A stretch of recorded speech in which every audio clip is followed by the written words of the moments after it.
And that's what momentarily take you back out to West Lafayette for a one-on-one very shortly, but a very impressive outing, especially offensively for Purdue. 96 points, the most points that Rutgers, a really good defensive team, has given up all season. Can we start with Zach Edey? I didn't talk about him a lot at halftime. I talked about his supporting cast, but I want to go back to the best center and the best player in college basketball.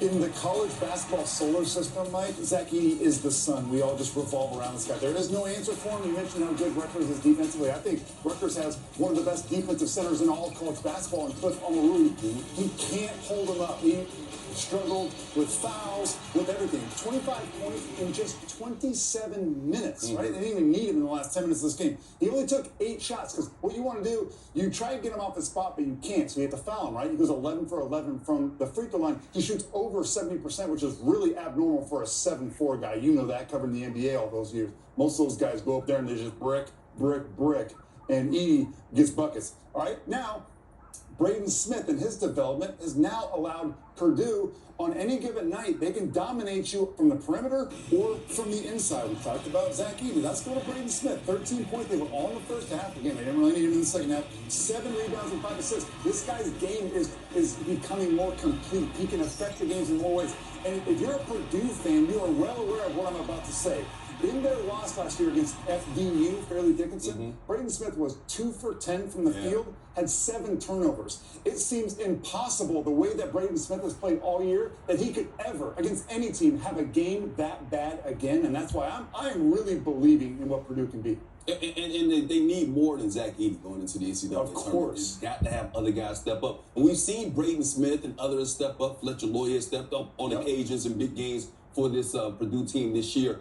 Braden Smith and Zach Edey, the combination of point guard, center right now, where would you rank them in the NCAA overall? Yeah, it's a fun exercise. I enjoyed writing some down. I put them in my top 5, no doubt, and we're going to reveal that to you right now. And you can rank these 1 through 5 at home at your leisure, but we're talking Zach Edey and Braden Smith, Baycott and R.J. Davis in North Carolina, the best inside-outside duo in the ACC. Hunter Dickinson is probably the second best center in college basketball. DeJuan Harris is more of a pass-first point guard, not necessarily a scorer, but they work really well in tandem despite the fact they've only played this season together. Iguodaro and Kolek, I've always said, is the hardest pick and roll to guard in all of college basketball. That remains to be true. They're not as good defensively, but they're incredible offensively. And then what Danny Hurley's got as a combination with Donovan Clingan and Tyler Kolek, you can't go wrong with any of those combos. And that, to me, on offense, are the best combos in the country and impossible to defend. It's kind of hard. Anybody match up with Edey right now because he's so dominant. It's going to be great. But once again, the success of Purdue's season isn't just in the regular season. It's in the postseason. Matt Trainer, a really good coach, great coach as well. But they've been bounced in the first round in 2 of the last 3 seasons. See if they can get it done this season. But a big win for him today. He is standing by right now with Robbie Holmes. Coach, you guys scored 96, 1.5 points per possession tonight against the number 2 defense in the country. What'd you guys do well on offense that allowed that to happen? We just wanted to get good ball movement, obviously play through some ball screen action, and just make the easy read and be simple with things. And then try to, establish Zach down low. But we got some threes. Braden did a really good job of getting us going. But I thought the key was to start in the second half. We played really well, had a good run there, and kind of put them away.